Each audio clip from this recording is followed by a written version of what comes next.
With a clarity that cuts like a blade, Bishop Marian Eleganti lays bare what many, for decades, have pretended not to see.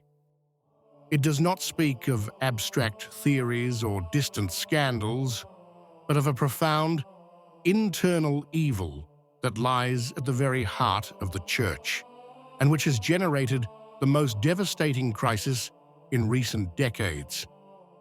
Stay with us until the end, because after listening to Eleganti, nothing will ever be the same again.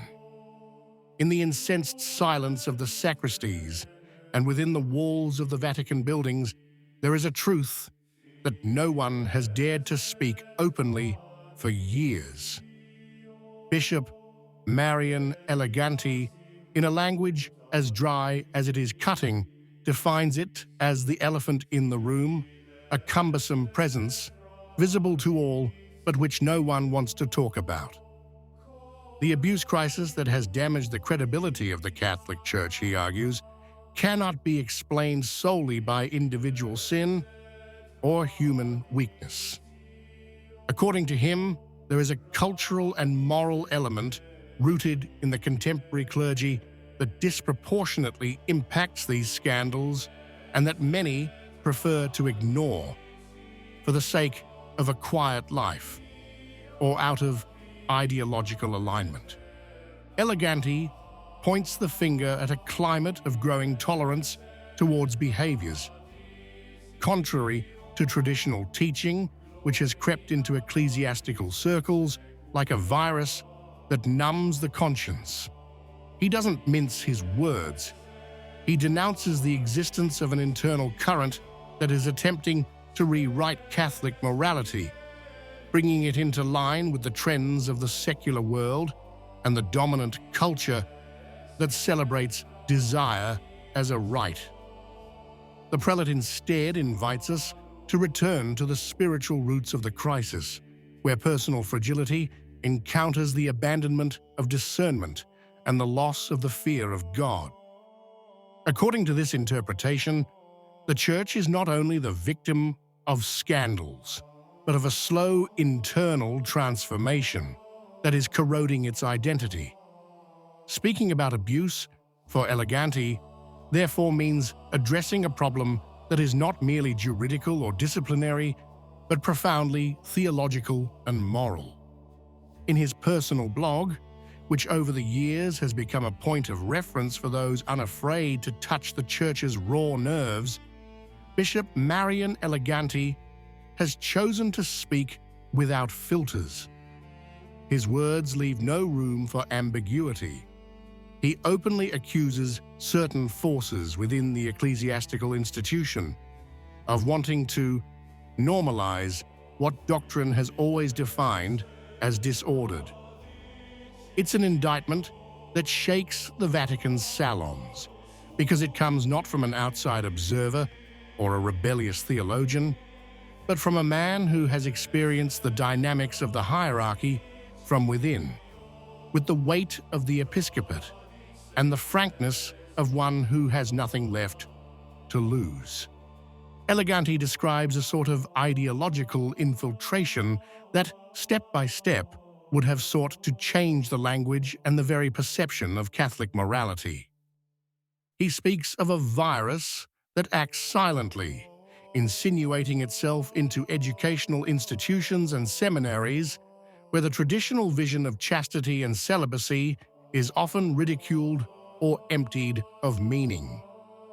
According to him, this process is not the result of chance, but the result of a precise strategy, supported by those within the Church who would like a faith more in line with the categories of the modern world.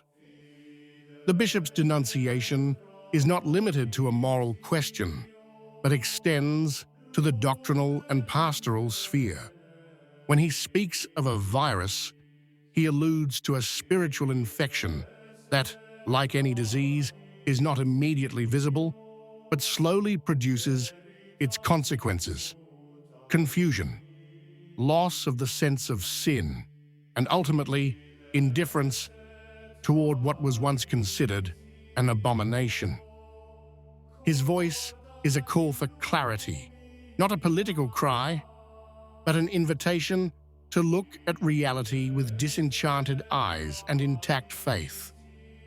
When Marian Eleganti addresses the issue of abuse, he doesn't rely on impressions or rumors, but cites precise research, documents, and official reports that, according to him, reveal a truth that many pretend not to see. It refers, among others, to the John Jay Report in the United States, the MHG study in Germany, and the CIASI survey in France. These studies, conducted by secular bodies and commissioned by the Episcopal conferences themselves, reveal that the vast majority of cases of abuse in the clergy involve male victims who are already in adolescence or adulthood. The cold and incontrovertible data raises an uncomfortable question. How is it possible that such a disproportion is not openly discussed? Eleganti doesn't provide easy answers, but he points to a connection that many prefer not to acknowledge for fear of being accused of discrimination. According to the prelate, the problem does not simply lie in the violation of the vow of chastity, but in a profound deviation of priestly affectivity and identity, deformed by models foreign to the evangelical tradition. His words also imply an implicit criticism of the media's treatment of the topic.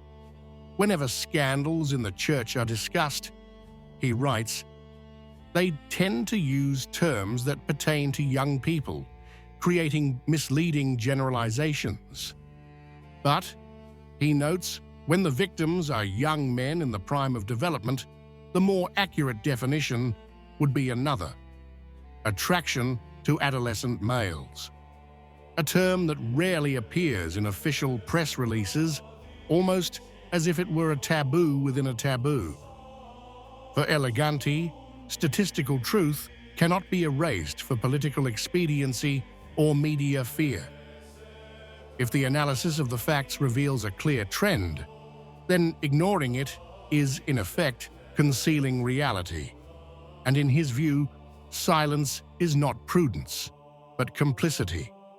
In the harshest lines of her speech, Marian Eleganti accuses the Vatican of an attitude that she defines as systematic, in removing or diluting the question of the moral inclinations of the clergy.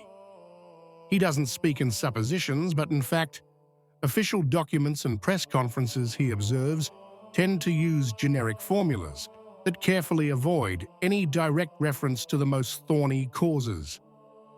It is a language that covers, that softens, that seeks to manage the image rather than address the substance.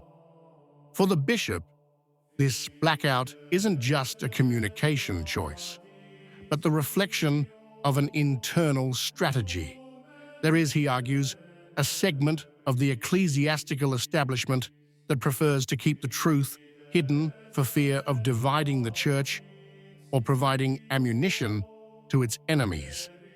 However, this prudence, disguised as pastoral charity, ends up becoming a complicit silence. The result is a church that speaks of mercy, but struggles to pronounce the word justice, that invokes forgiveness, but forgets conversion.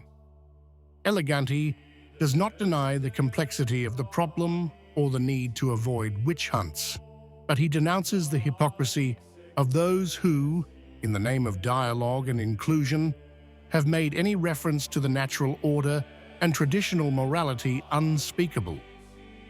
He describes a curia divided between those who would like to re-establish doctrinal clarity and those who instead aim for a progressive adaptation of the church to the values of the world. In the midst, a confused, faithful population struggling to understand how, faced with such serious crimes, reactions have often been weak, delayed, or more concerned with the damage to the public image than with the pain of the victims. In the bishop's cutting language, the church risks betraying itself not through external persecution, but through internal self-censorship. When the truth becomes inconvenient, he adds, it is precisely then that fidelity to the gospel is measured. What do you think? If you liked the video, comment, Amen. God bless you.